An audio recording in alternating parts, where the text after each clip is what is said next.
Excuse me. What year is it? 1987. Oh my God. Welcome to the Silver Screen Savants, episode 4. We are talking about 1962's Jack the Giant Killer. Hell yeah.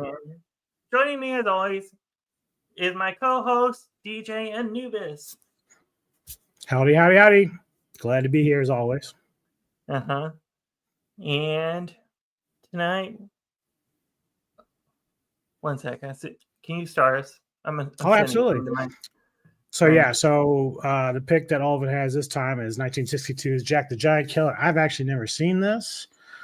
He's going to give us some stories about how he grew up with it, but I want to give you a little bit of breakdown of what's going on here. It's directed by Nathan H. Duran, written by Orville H. Hampton, and based on Jack the Giant Killer. Now, it also stars Kerwin Matthews, Judy Meredith, and Torrin Thatcher. And it is basically a heroic fantasy adventure film, a story about a young man who defends a princess against the sorcerers, giants, and demons. So, so I really, really enjoyed this. Is one thing you mentioned when you chose it was that it has a bit of a feel like the Ray Harryhausen era, like, stop motion creatures, and we do see like the, what do you want to call it, the orc or whatever it is that eventually shows up in some of the Sinbad films. It looks a little bit like that. Excuse me. Sorry, still fighting a cold. What's up, Brony? Nice to see you, brother. But very cool. If I recall pretty well, I mean, I'd only seen this once, so I've only had one shot at this, but basically you have a kingdom where the king has his daughter, and I don't remember if it was like, is it a birthday or some sort of celebration? I think it's a coronation. Okay, so then he brings in, like that. Yeah, so they bring in some sort of like little house as like a gift. And is that coming from Pendragon himself? Is he the one that's there giving that to them? I don't know. It never explained it. I had to rewatch the movie before. But I'm pretty sure the plan was that Pendragon, he's kind of like this, I don't know if wizard. And so he brings his gift. Same thing. Yeah. And out comes this little jester looking thing, which is very cool. Again, it's doing this nice little dance. It's kind of like tapping the hat, and then the princess is like, oh, this is so very cool. Like, this is very awesome. And, she picks up the little doll and she's looking at. So, yep, there you go. And that's the little jester there. But this is sort of like the Trojan horse. So, obviously, that's a gift for her. And so, when she keeps it in her room, it ends up coming out looking a little bit different. It has the face changes and ends up growing into this huge creature. Mm-hmm. And by then it kidnaps her and takes her away. And I don't want to jump too far ahead. I'm trying to see here. So yeah, it ends up, the creature grows to an enormous size to where it can literally just knock out a wall to the castle. And so it's carrying her away, to which ends up coming across Jack, and he's just like your regular farmer peasant guy that's kind of like hanging out at his little shack there. And he ends up seeing this happening, hears the screaming, sees the creature, and they engage in a battle. Mm-hmm. To which he does end up defeating this Cyclops. And so now he also takes her in and helps her out because she's kind of roughed up, and he's giving her a hand and cleaning her up, but he doesn't even understand or realize that she's the princess. Like, he just thinks she's some random girl. So when the king comes looking for his daughter, they were trying to chase the creature down. They come across Jack's abode, and the king's asking, have you seen the princess? And of course, he doesn't even know any better. He's like, no, I don't think so. I see this chick, and then she's like, well, I'm the princess, It's like, oh, shit. He's all of a sudden surprised, embarrassed, but they have a connection all of a sudden, they kind of get into some sort of connection. So go ahead and tell people like what you felt about this movie, because you said you saw it as a kid. This is the first time I've ever seen this. So to see it, I saw it on like one of these. That's what we call VHS. VHS back in the day. It had on here. It's kind of like my first experience with Godzilla versus Mothra, which I talked about on Thursday's show. Really good show, must watch if you haven't.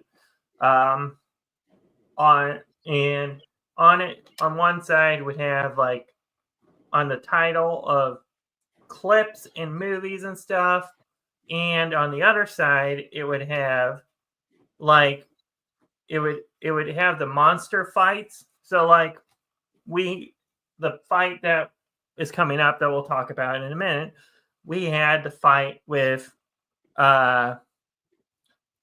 Jack and Cameron, who is right here, in case you're not. This is a really good picture of them.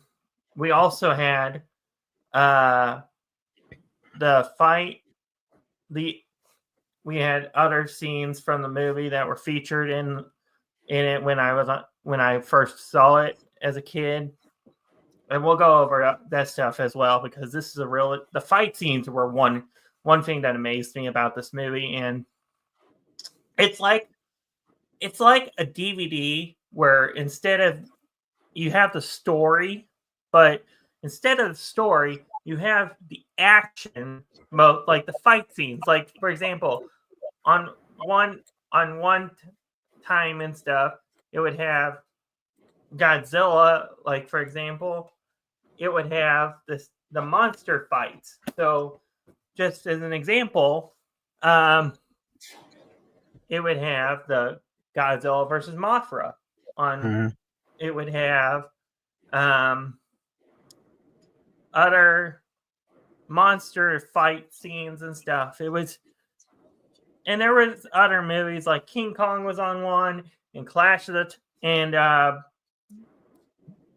Jason and the Argonauts, and all this cool, awesome nostalgia stuff was on it.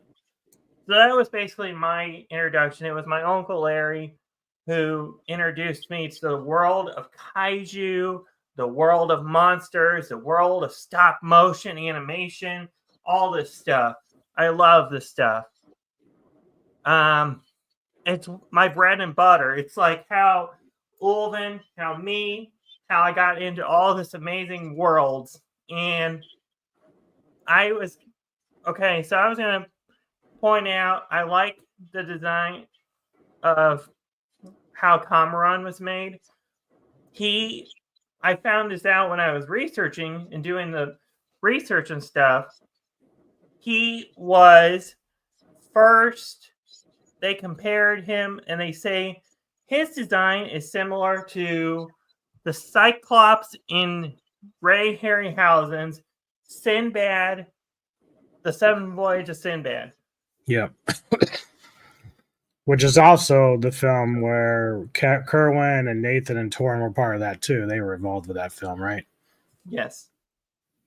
Now, the animator, am I correct in saying this, that it's Jim Danforth? Is that the guy that was the one that did the animation?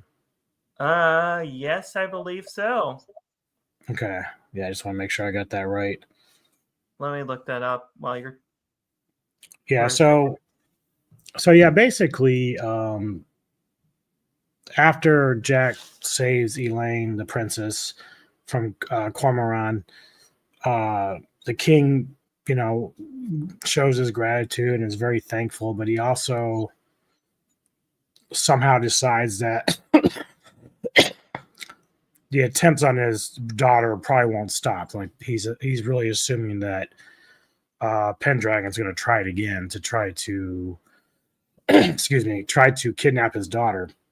So he wants to ask Jack to bodyguard his daughter and protect her, take her somewhere safe, and watch over her.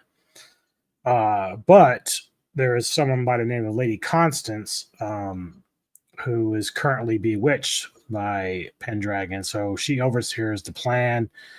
and sends out like a bird to go and deliver the news to first. I don't even know who the we have our Princess Elaine here. Yep. And then we have Pendragon also here. Pendragon. Yep. Go ahead. I was going to say something.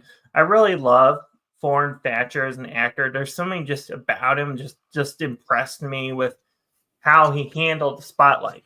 Was it because, and these are answers, I'm just asking questions now to myself, going back as an adult now, having seen him in 2 different movies and stuff. Right. Is this like, man, this guy should have won an Oscar. This guy is how you do a villain. This is the pre-Christopher Lee's, all those amazing character actors. Yeah, he's been in a lot of stuff. I mean, I'm looking at his filmography, and I mean, he's been in the mix. I mean, he was pretty active for a long, long time. So definitely has a sexual chocolate in the chat. Woohoo! Uh-oh. There he is. There's my boy. Yes, that was a pretty lady. Is she hotter than Denise Richards, though? I just had to put that out there. I want to see Jedi's head explode. Actually, I think Jedi just doesn't like her acting, which I can kind of understand. We talked about that the other day.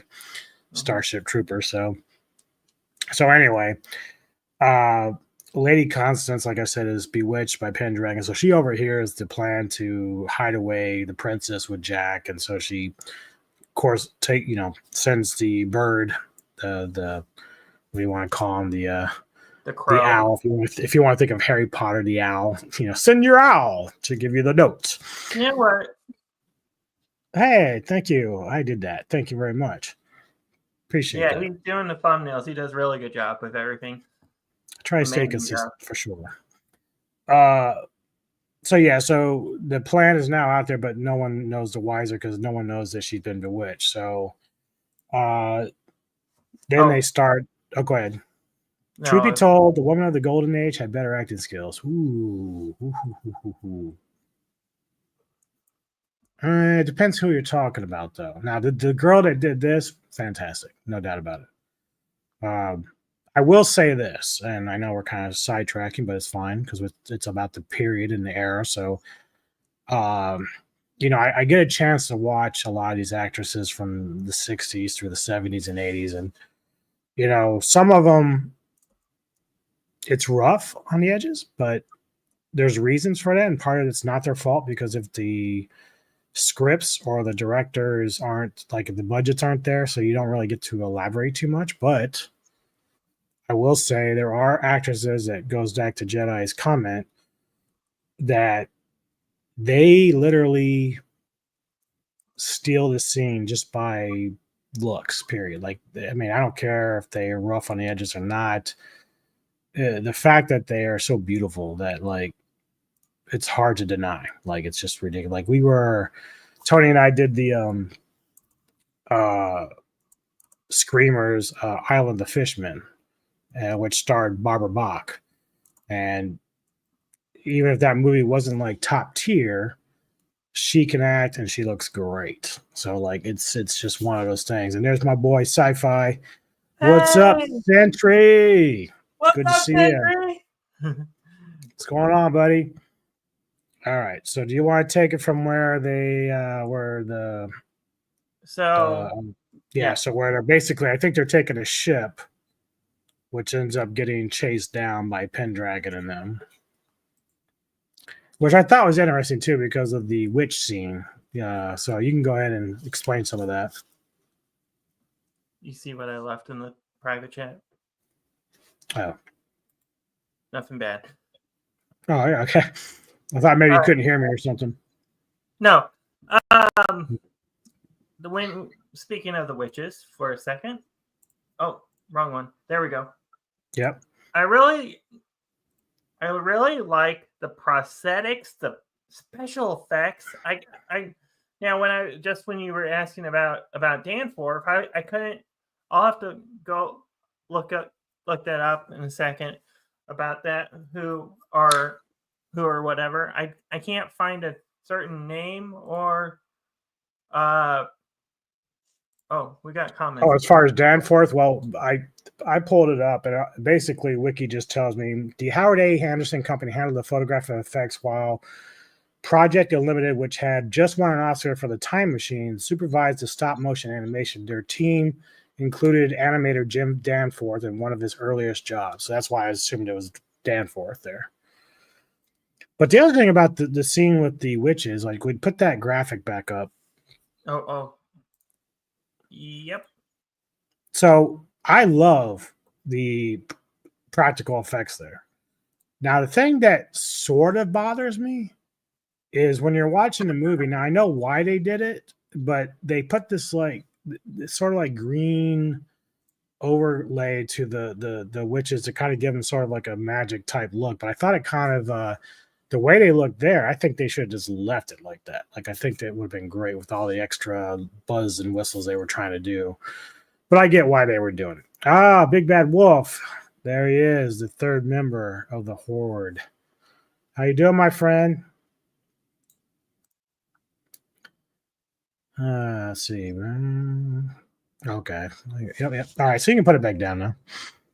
Yeah. So yeah, how did you feel about that part of it where like the witches came in, but they kind of put this like glow that was kind of like distracting on them? I was going to also point out something. When they came in, there's like a blue. I don't know if it's light or a light from the top, like right above the mast. Yeah. Yes, exactly.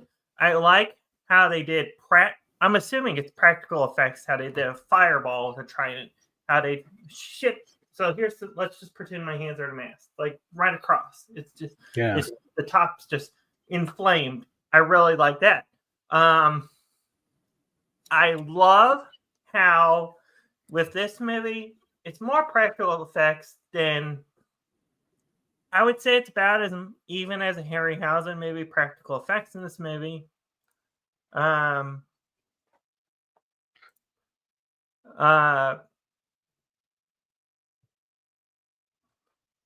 You heard too many voices.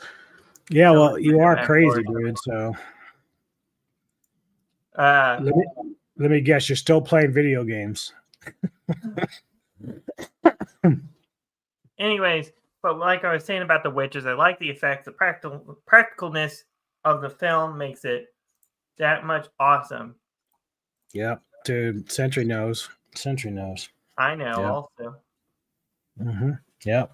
I kind of idolized Harryhausen in a sense because it's like, this is me. I just want to study film like this show. Exactly how you do it is the Banana Gang. I don't want to know how you came up with that name. But I think Harryhausen is just amazing. He's a mastermind.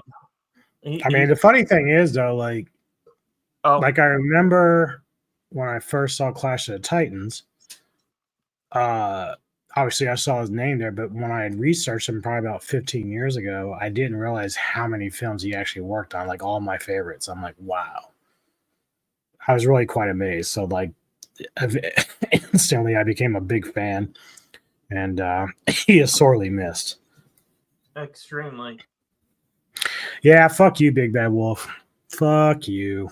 You owe me my Rhedosaurus. Oh. We're not talking about what's in your pants, Century. We're not doing that. I expect that kind of behavior out of Kevin, not you. Anyways, let's segue back to the movie for a little bit. The witches, the effects, the makeup, whatever they did to make them, they look impressive. They look cool. This is how you do a practical effect style monster effect. Whether it be Godzilla, whether it be King Kong, or other stuff in that era, this is how you do a monster style effect. And I was going to point out something. I know that it's like there's happiness after they said so I don't know if I have a snap of him or not. I don't think I do. but we also were introduced in the beginning to Garna. I don't have a picture of him, but Garna's interesting to me also. Garna. Okay, yeah. So he's like the little dweeb that is the right hand man to Pendragon. He's a little dweeb guy that kind of spies on everybody, and he's the little snitch, whatnot. I like his portrayal of the movie. It's like you don't get. I agree. I 100% agree with this comment. Yeah. Well, yeah, I know that. Duh. I know that movie. Yes, Entry. We know it. But I think Garna plays a big role in this film as well, because if we didn't have Garna and stuff, then stuff like Princess.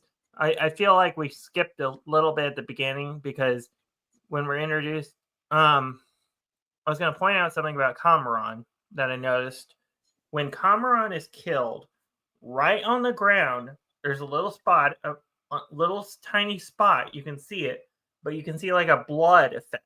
It's really like a darkish, reddish red, but you see a blood effect of it. I don't know if you caught that in the movie or not, but I caught it. Yeah, I don't remember, but it's really faint. Yeah. And I think that's something cool. And that makes this, it's the little effects of movies. If you go back, you watch them, it makes these movies magical and fun to rewatch over and over again.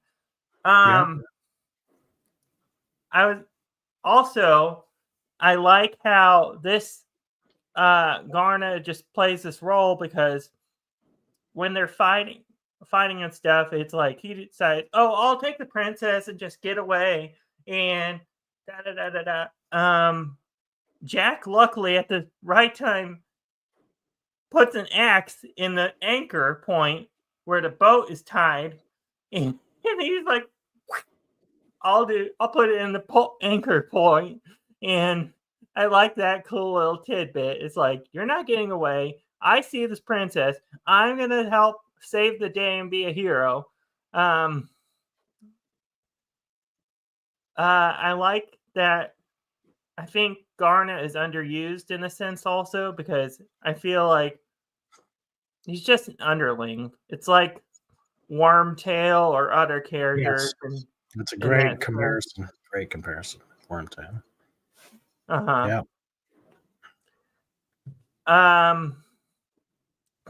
Going back. Here it comes. Here it comes. If you fucking say Harryhausen sucks, you are out of the team. You're gone. Don't you do that to me, Jedi. But I also, another thing we didn't point out is the king knights him as one of the knights. And I'm looking up earlier way before. Hey, look, dude. This is my first time seeing it. It is. So don't feel bad. Don't feel bad. In fact, it's sad because I saw that Jack the Giant killer or slayer like a few years back, and that sucked. That was bad. Did you see what I said? I don't know if I can do it tonight, but no, not you. I'm saying Walter. Oh, Walden's up. He can do it. Well, yeah. I know that. Sorry. Okay. Oh, you're good. You're good. Actually, dude, it's on YouTube. It's like 3 different versions. I mean, not 3 different versions, but 3 different, links on YouTube for it. So it's not hard to watch, actually. Anyway, sorry. I didn't mean to interrupt you. Go ahead. You're good. I was going to say, I like how the king is knighted, and it just puts this cool little tidbit on him. It puts a tidbit on Jack, because Jack becomes knight of the realm. He talks about, my father was killed in the Battle of Lansing, and it's an interesting. Just thinking about Cameron for a second. Also, when Cameron has the princess, and they're in the drawbridge, and he grabs the chain from the drawbridge, and he like throws it like a boomerang in a sense, and it's really cool. I like that effect. It's just something you don't. It's something that they don't use anymore. The practical, like the modern practical effects, and that's what makes this movie really good. I don't know the words. What a dick. What a dick. Okay. When I don't know if I should point it. It's right about here where I don't know if you can see my cursor. No, but it's okay. Right, Just describe what you're looking at. Yeah, but I was showing on my cursor where about. I wish I knew how to do like so I could show the cursor, So well, that would be like sharing your screen, so that's a whole different thing. Yeah, so one day I'll have to show you how to do that. But once you get your new computer, it'd be much easier for you at that point. Anyways, oh, I'm missing comments. Oh, he has seen it. No, he just understands what I was saying. He just says, okay, you're good. Going back to the story in where we were with the witches and stuff. Mm-hmm. We, after the witch fight scene and stuff.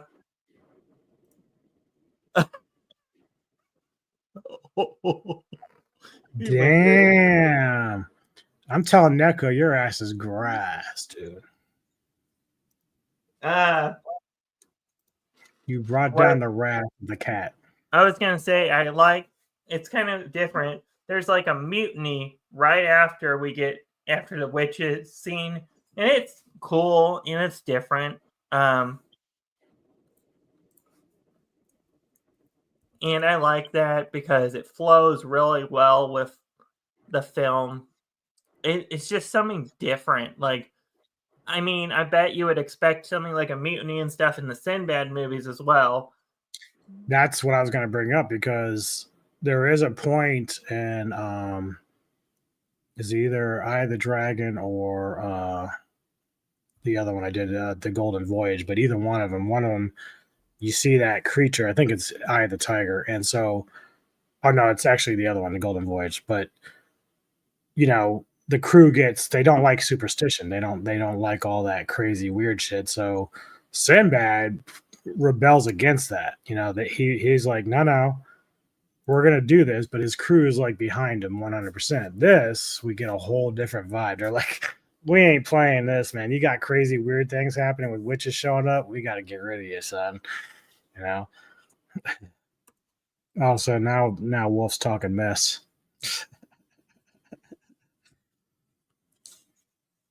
One day, I'm gonna sneak in his house. I'm gonna take that fucking Rhedosaurus and then we'll just rub his nose in it. Were you getting ready to say something about, or do you want me to continue about? Yeah, you can continue. No, my only point was that you were right. This was different than Sinbad. Sinbad's crew is 100% behind him, but here, granted, it's not really Jack's ship, but they just weren't gonna sit behind him. They just threw him overboard and said, "Fuck that," So go ahead. On the ship, before we get to that, on the ship, we're introduced to a boy named Peter. I found out, and I looked this up, he is like one of the only living members of the cast still. He is still living. He's about 77, so in his 70s. And I think Peter is interesting. He's a little side character to me. That's the role I kind of get with him. And but his father was the captain when Jack was on board. I don't know if you caught that, but he says father when his father died to the first witch or one of the witches. I'm pretty sure I'm correct too. I think the 7th voyage of Sinbad, I think they had a kid in that one too. Yeah, which is why there's this like similarity between those particular movies. I find a lot of similarities between these movies, and I don't know why. And now I know They why. got shared Because actors and inspired by it. And same yeah. director, in fact, of the seventh. Yeah. The same director that directed this did the Seventh Voyage of Sinbad. So it ties the Yeah. universe together in a sense. Yeah. Thinking of it, going full. Is there an echo? Okay, I'm Not hearing my an end. echo sometimes. So I don't Maybe know. get a little bit too close to the mic, maybe. Yeah, that might be it. Anyways, with the witches and stuff, I would have liked to see them do more have witches, wizards, warlocks together. Combine them. Like, we don't know. The one thing we don't know about the witches, and this is interesting, what kind of witches? We don't know. Are they Stygian? Are they, you know what I mean? Like, and that would have been interesting for They this kind of film. looked like they were undead almost. I like that design. I also like the eye effect that Pendragon, like let's just pretend this is the eyes, and he shoots them out, like this magic that makes Cameron in the early stage of the movie grow. Right. It's like, wow, it's an early practical effect, but it works. Going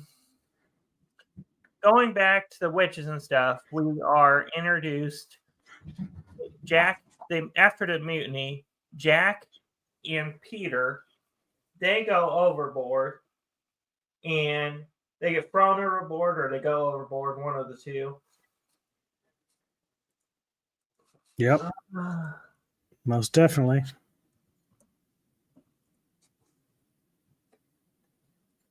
Oh, wow.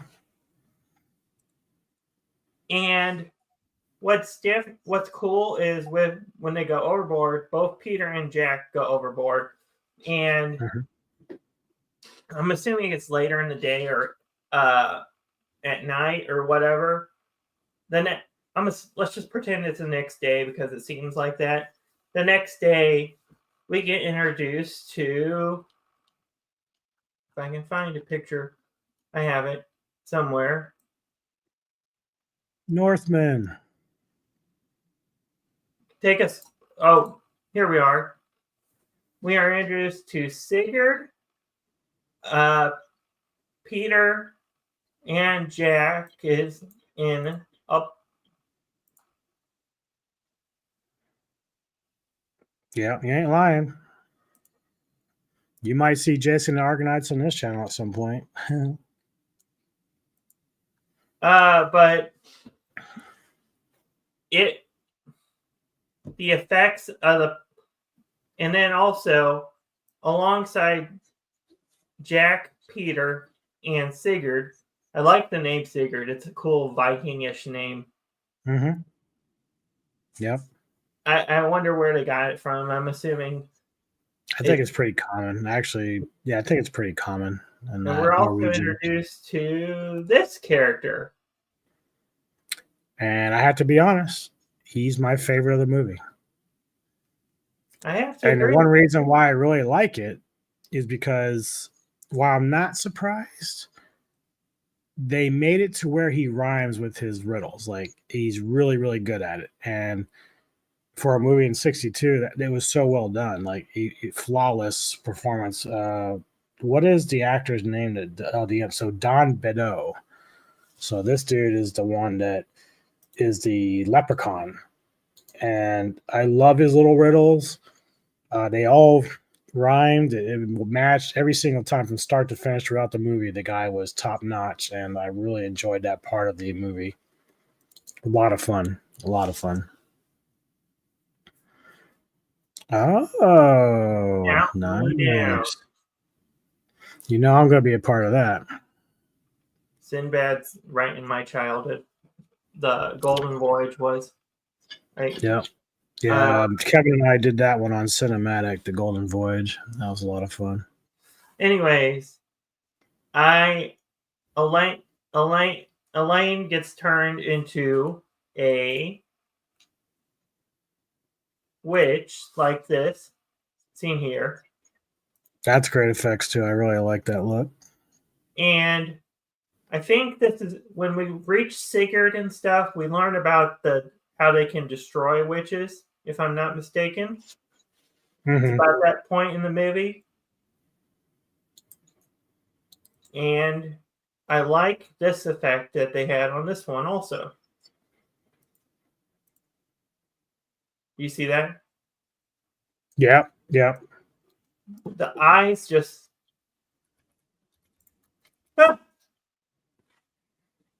Never seen that movie or heard of it. So it's a Santa Claus one. Yeah.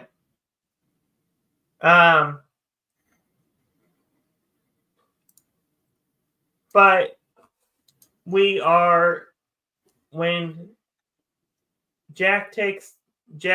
the imp gives him 3 coins. I think they call him Little Imp. That's his name, the character's name. That's all I've caught with the name, Little Imp or something. But Sigurd gives Jack a sword and shield. They go aboard. They go onto Pendragon's castle. So we've reached Pendragon's castle at this point. And Pendragon, they have this fortress. And when Jack goes through the gate closes behind him. And we have these, he calls them, I think they're called golems? Something soldiers. I can't remember the catchphrase or something. Oh yeah. I was gonna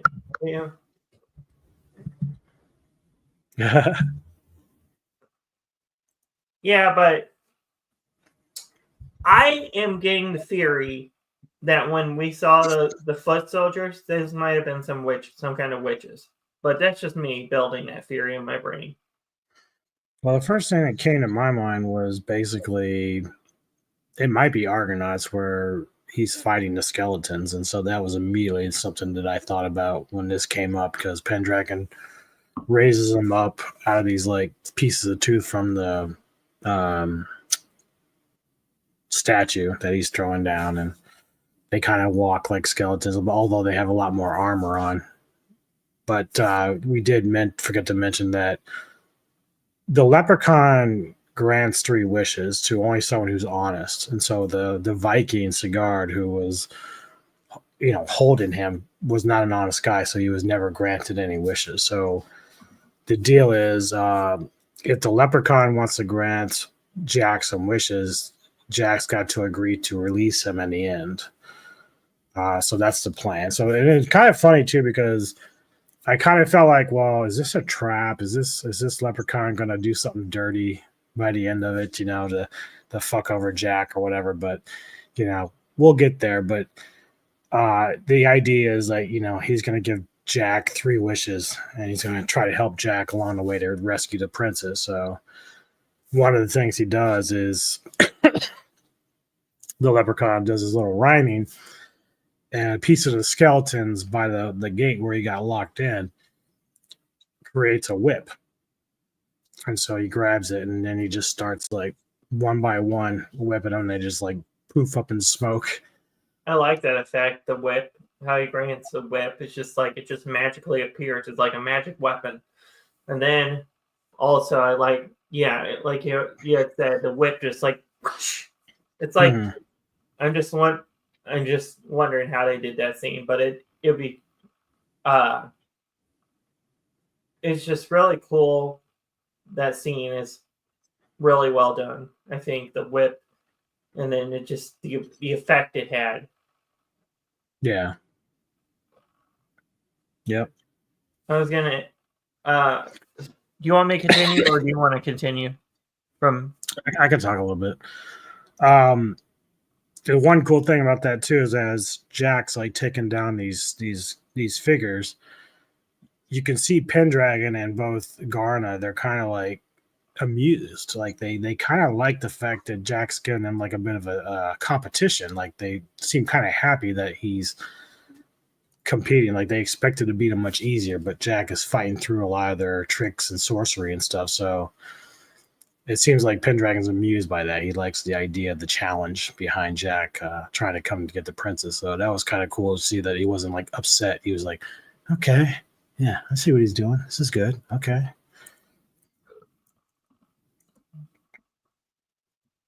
So obviously, one of the wishes was when he got the whip to the form from the skeleton so he can use it to get out of his predicament there. And then he also goes into the castle when he finally gets into Pendragon's castle, and he secures Elaine's release.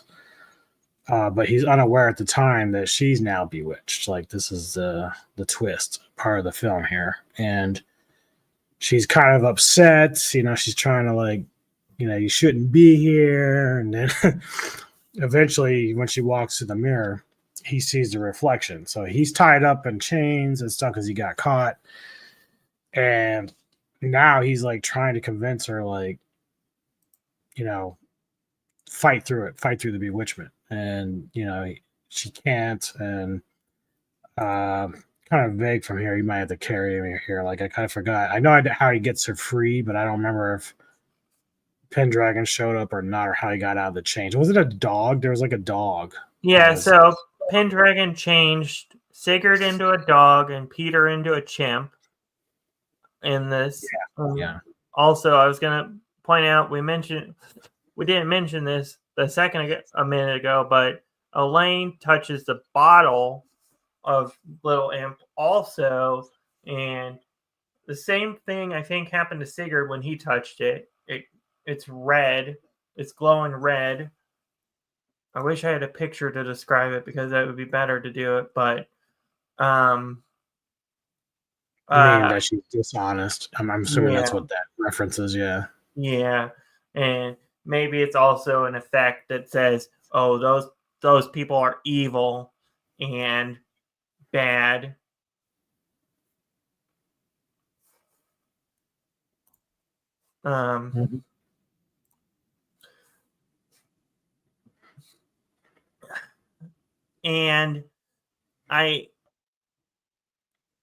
And basically Peter, who is in chimp form, I think he's the one that frees Jack. I think Sigurd shows up too. Sigurd. So I think it's both of them, yeah. So they're both kind of in there and they kind of break free from the chains. Mm-hmm. And that's when Jack breaks the mirror, which releases her bewitchment, which is kind of cool. That was like a really cool effect. That reminds me a lot of like the Snow White effect, because that's sort of how she looked, although she was in red instead of black. But it's kind of how she looks. And so you see this like green smoke from the mirror that's showing that she's breaking out of the spell. Oh, no, it actually broke the spell. Right. Yeah. But I think that effect was really well done. And so Elaine, Peter, Sigurd, and Jack and Imp all escape from, and I think this is Jack's last wish. And as they're trying to escape because there's a barred door, they encounter Pendragon summons his second to last creature, and we have a really cool, awesome fight. Looks like both Gyroos put together. It's called a Gilgantuous. That is the name that I found. Gargantua. Gilgantuous. Yeah, the two-headed giant is called a Gilgantuous. I had to look this up because I was curious, what is the name? They didn't give it a creature description or nothing. Then I also, when I'm discovering stuff, they must have made toys or something for it because we have different names of characters and stuff on it. So this must have been, I don't know, some kind of collectible back then. that they did. It's funny enough, the name plus the way they kind of look, War of the Gargantuans was done 4 years later and looks a little bit like that. So there's that influence that we look like we're seeing here with this movie pushing forward into the realm of kaiju and stuff like that. So that's kind of cool. I also wanted to point out, go back to that scene, because we also have another creature that Jack has summoned, that little imp has summoned, and it is the Kraken. I like the design of the Kraken. I say it's a Kraken. The box art on that picture says it's a sea serpent. I don't know. You guys decide in the comments what it is. I'll let you guys. Maybe both. Yeah. But I think that's a cool tidbit. The effect of it looks so practical. And I like how it has 8 arms, like like how this has 8 arms and is just so cool looking. The design is so practical. And I think it just looks so awesome and amazing, the design. I would actually like to see some of these characters done as models that you could build or put together. Just Cameron and others would be cool. When I was doing research on this movie also, I found out this is a Cornish tale. This is like some Cornish tale, and I don't know England. I'm not from England or anything like that. And I don't know but that's my assumption would be the lore and everything is from that era. But the sea serpent and the Gilgantuous have this cool fight where the Gilgantuous is trying to go after them, and the sea serpent just wraps its arms around the Gilgantuous and just basically chokes it to death, or I'm trying to describe the word right. I think that sounds about right. Choke, strangle, whatever. Like a boa constrictor. Yeah. And I just think that was a cool effect how it is done. I should mention for people that don't know, like even if they've seen movies like this or some of the Harryhausen stuff, that sorry, if you're not familiar with like stop motion, it's a very tedious and long process. So you have to understand it in terms of this. You take a model and use the Funkos as an example. I would, or you got good one. That's fine, but you'd be taking a model and you're shooting scenes. So let's say you want to walk. Well, first you do like that, take a shot, that, take a shot, that, take a shot. Harryhausen used to say that it would take close to 80 hours sometimes to do just one clip. So you're thinking so for this fight that he's talking about, that could be well over 100 hours worth of shooting to get the creatures to move and look fluid. So again, another example would be taking a book, and if you remember drawing on the corners of the book, stick figures, and you want them to move, so you flick them where it just kind of move and look like it's actually animated. That's what's happening. And so that's what takes place here. It just takes a much longer process. So obviously, in today's age, CGI saves them a lot of trouble from having to do that. Problem is, when it comes to practical effects stuff, you kind of lose some of that nostalgia and the appreciation for the art that goes into doing that. But obviously with budgets, how bloated they are, they can't put in that kind of time and money into lots of hours. unless you're somebody who's like a last stop motion kind of movie I saw was the Itsy Bitsy Spider, and they kind of used that little bit of a practical effect in that. But it's probably a much lower scale. Like you're only dealing with one little spider and how many scenes are in the film. But it's the process is very, very tedious, but that's why you have to kind of appreciate what Danforth and Harryhausen were doing during that time. It's really, really quite amazing. A lot of work. And so you can look at these films and show a really great appreciation for how much effort goes into this.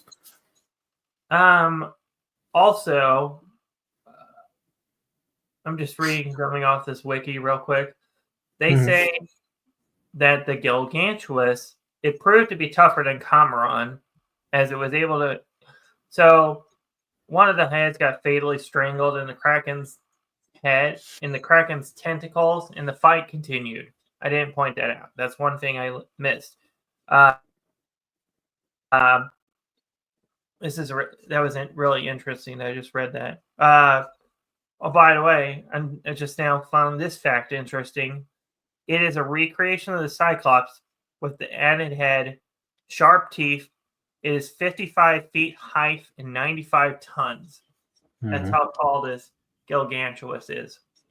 Going forward from this scene, we are Jack and everybody's on the boat, and we see Pendragon takes off his cape and everything and just jumps like in the air, like as if he's gonna fly. And he turns into one of the coolest creatures in the movie to me. This thing right here is so cool looking. And pointing out on what they said it was a gargoyle. Now, it does not list a gargoyle in the movie, but to me, I'm getting a dragon, a statuesque thing, I think most of the descriptions call it a dragon. So, but I kind of understand like why they went with gargoyle, because it's not your atypical looking dragon. Because even on the movie poster, it's a dragon. But the actual creature itself, you can see, kind of has a little bit different look. That actually looks like Pete's dragon. That's kind of funny. I'm looking at the older one that we had on the poster there, but yeah, I can see why they might think it's a gargoyle, but for the sake of argument, everything else calls it a dragon, so I'm assuming that's what they were going with. And I think the gargoyle Pendragon just makes the movie that much cooler with the gargoyle effect. It just adds a next level to the movie, if you know what I mean. It just elevates it from being a low budget movie, which it probably was at the time filmed, to now this movie could be up there with the Harryhausens of the time. And with this gargoyle and stuff, we get a fight that is really cool.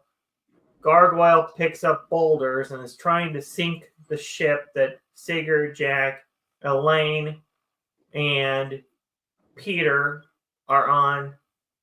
And Jack climbs onto Pendragon, and he's going whack on the dragon, like just trying to it's kind of like the beginning of the movie where he's using a weapon in a sense to fight and slash the movie.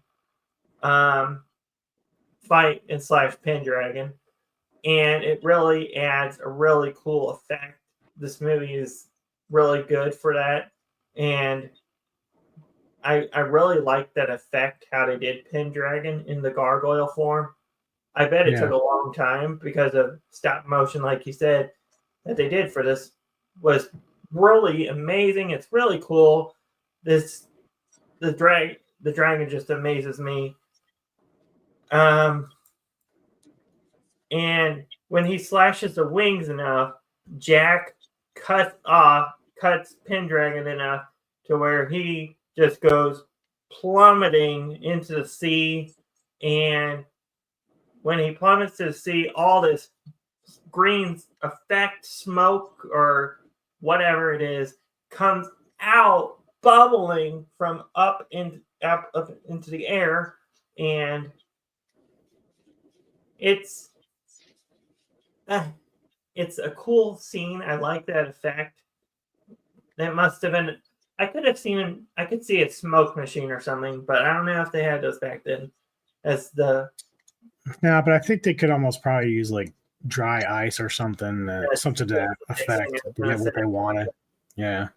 And I really enjoy how they did this movie with that scene. And when they all think it's happily after, and the imp promise, you forgot to mention with the imp that after 3 wishes, he had made a promise. Had asked Jack the question: if after you used up the 3 coins, which you used, that I would like to be free and go back to my people. And in doing this, Jack takes a hammer. They call it a hammer. I don't think it was a hammer. It's like a bottle. Yeah. Or something.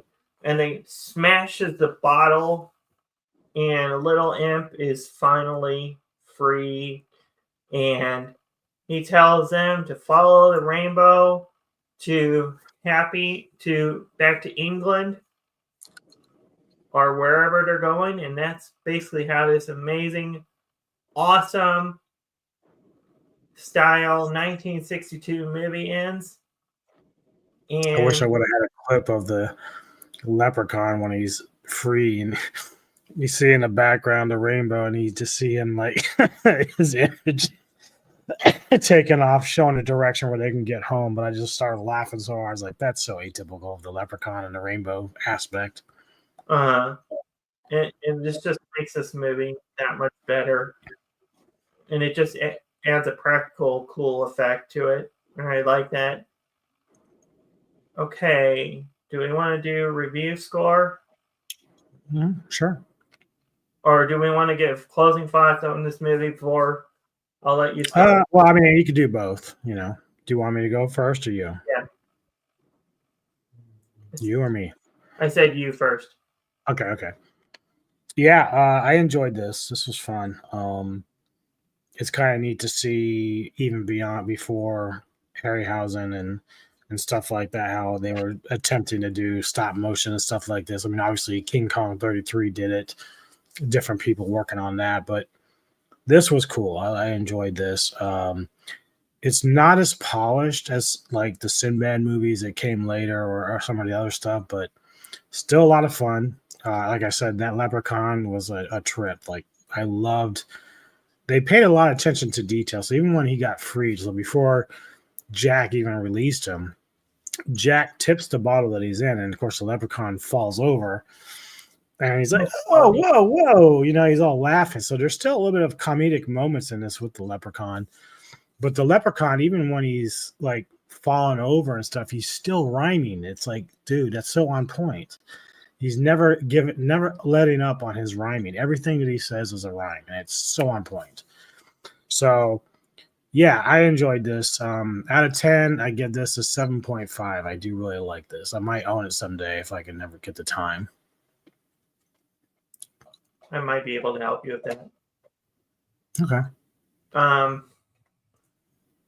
Seeing this on VHS as a kid, it's really hard for me to like go up.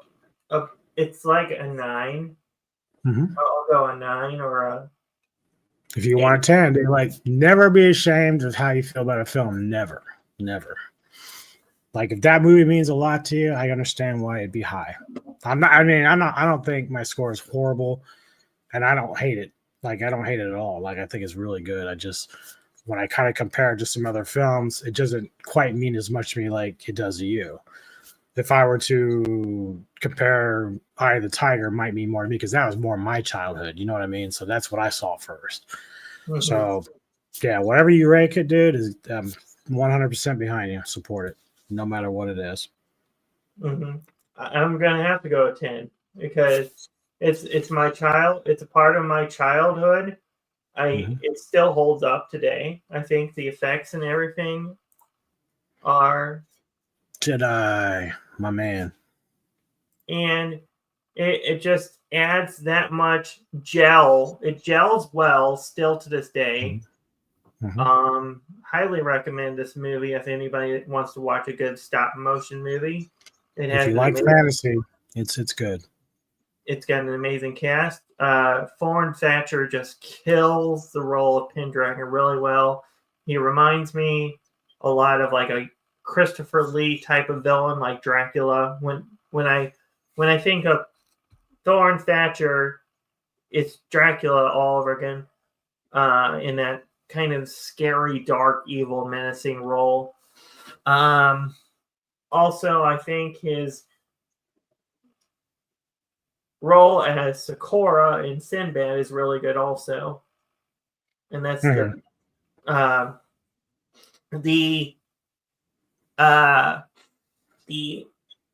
amp was really well done.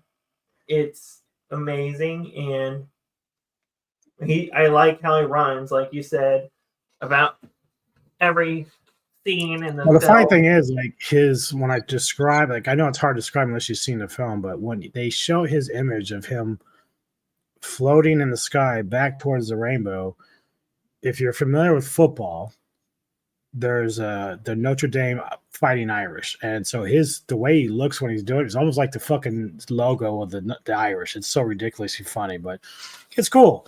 Like I thought that was funny as hell. Like it's great, so funny. But yeah, I like the monster effects in this movie also. I mean, these are like Harryhausen style. It's how close it can get. The best comparison to me. I think Kerwin Matthews, this is his third of. He was in two other Harryhausen movies, and then this. So he's used to this stuff because he was Sinbad in the Seventh Voyage of Sinbad. Also, so he's used to the monster fighting and stuff. I'm sure by now, and it just makes it unique and different. Right. Yeah, and I think Elaine's role is pretty cool also. Good actress. I don't know much about her, but she did a really good job with the role. Believable, controlled, which I like. It's not like none of it was campy. Like even though the film is dated, but it's not campy in a bad way. Like it's good, well written, a lot of fun. Everybody took their roles seriously. I would say I would highly recommend this movie though for anybody that wants a good monster stop motion special effects movie, especially from '62. When this came out, this movie is amazing. I was gonna ask, how do you now seeing this and then seeing the 2013? Which one? This one is by far superior. By far. Way better. Way better. 1,000% agree. Anyways, was the 2013 supposed to be a reboot of that? Yeah, I heard. But... I mean, it doesn't surprise me, but like, I remember seeing the Slayer one. I'm like, this really blows. But this one was far more enjoyable. Yeah. Yeah. So, anyways, that's been Jack the Giant Killer, 1962.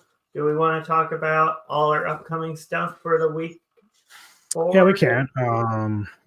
Let's see. What does Anubis have in the works? So, next week, or hopefully maybe tomorrow, Neko and I can do the class of reflections, which we didn't get to Friday, but might have to reschedule that some more. Just depends on what she's got going on. But either way, Tuesday, I had to reschedule my Kaiju Spotlight with Kevin Lambert at Entertainment Headquarters for Gorgo. So we're doing that night, and I'll have that up for y'all. It won't be live, but I'll have it up for everybody.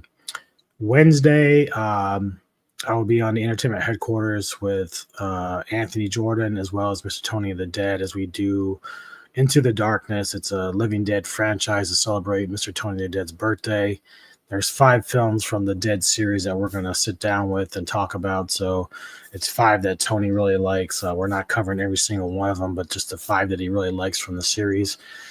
Later in the evening, I will be getting together with Mr. Tony the Dead for my next pick, which is going to be 1986's Trick or Treat, rock and roll horror film. So be looking for that. Then on Friday, we have another Kaiju Spotlight, this time with Alzilla, somebody that Olvin introduced me to. So we'll be doing Gamera that day.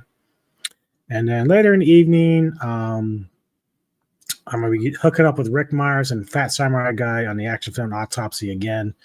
And we're just going to go through the films that Rick is going to talk about and kind of just bullshit and talk about that. But for those that have been interested in the Bond stuff we've been doing, Rick brought to our attention that he wants to talk about the Bond future at the end of his segment. So if you're interested in watching the show, we're going to dive into Bond and how we feel about the franchise, where it's going.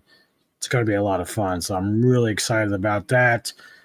Then, of course, another Silver Savants. This time my pick is coming along. If I can get another one in there, we might move it up for those that don't know. Maybe Thursday. I have to talk to Olvin. We'll have to see how that goes. But my next pick is, and I didn't really intend to do this, it just kind of worked out that way. If you saw my last pick with Dread, this time I'm going with see you later, Brony, man. Thank you for hanging out, brother. Appreciate it a lot.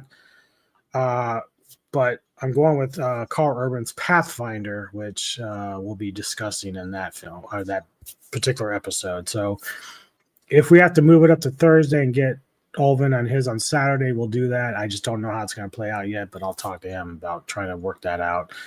Either way, that's all I got. I don't know what Olvin's got coming up in the works, but he'll tell you. Okay, so what do we have coming up? There's nothing in the works this week per se. My schedule is just blank as can become all this week. So, I mean, yes, that is a possibility. Like you said, on Thursday, maybe for Pathfinder, I have to watch it. So that's one I have to see to. Well, we'll take care of it. We can work that out. I know he does have a new computer coming, so he's excited about that. So whenever that arrives. That should be here Tuesday, in fact. That's good. I do know for a fact on not this week, but next Thursday should be. Gosh, it's going to be episode 9, I think, of the other. So, for those watching that don't know, I have a second channel called Tokusatsu Action Land, and on Thursday nights, it's our exclusive show. We might start doing it via this setup also. Try it, see if it works. It might. Yeah. But on Thursday nights, we have a show. It's every other Thursday night called Tokusatsu Thursday Night Action Thursday Night Titans. And what we do is we talk about Kaiju. We talk about Gamera, which we haven't decided the next series to do after the Godzillas. And that'll come as time goes on, what we decide, because we started the channel with Big G himself, Godzilla, because Godzilla is a king of Tokusatsu. But anyways, on that channel, we covered the Godzillas, Gamera, Kamen Rider, Ultraman, Super Mhm. Sentai, Garo, Metal Heroes, Power Rangers, some, and other cool practical effects shows. Practical effect by when I say tokusatsu, just to give a brief definition, it is a special effect that they do on live action. It's the Are you gonna do like stuff like Gundam? Because I know Anthony is really big into Gundam. So is sci-fi actually. I was gonna Mhm. say we might not, but I don't know if it was practical and stuff. Sure, and I think Anthony, in fact, would be down to check out Kamen Rider, Ultraman, and all that cool stuff because it just gels with him. Also, I mean, I was gonna say also, we just added him on to the show as a co-host, and this guy, he knows his Godzilla really well. Watch the review. Watch his review. Watch our review from previous Thursday, and Mothra versus Godzilla. Yeah. Mothra versus Godzilla. It's a must-watch episode. I'll say that because it's a movie that introduced me to the world of Godzilla and all that amazing stuff. I highly recommend it. Also, speaking of Tokusatsu Action Thursday Night Titans, episode 9 will be on March 6th, and we might have a couple new guests. A certain sci-fi warrior Sentry might make his first appearance, and that's so exciting. He said maybe, so we'll just leave it at that. Getting the big guy on there, yeah.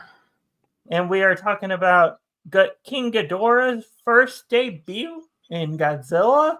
Boy, am I excited to talk about that movie, the one I've never seen. So it'll be interesting. Like Anubis has said before, it's always interesting to hear his reactions to the movies and stuff.